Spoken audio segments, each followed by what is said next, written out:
हुआ तेरी असमत पे मैं कितना नसीबों वाला था।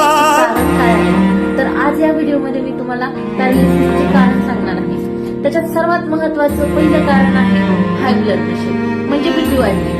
बीपी वाढल्याने आपल्या शरीरातील तेरी मिट्टी में मिल जावा गुल बन के मैं खिल जावा, इतनी सी है दिल की आरज़ू। साखरेचे प्रमाण वाढल्याने रक्तवाहिनी तेरी नदियों में बह जावा, तेरे खेतों में लहरावा, इतनी सी है दिल की आरज़ू। त्यामुळे चरबीचे प्रमाण वाढते व रक्त घट्ट होते, ब्लॉकेज तयार होतात। केसरी आपल्या रक्तवाहिन्या संकुचित होतात व रक्त घोटण्याचे प्रमाण वाढते। ओ हीर मेरी तू हंसती रहे तेरी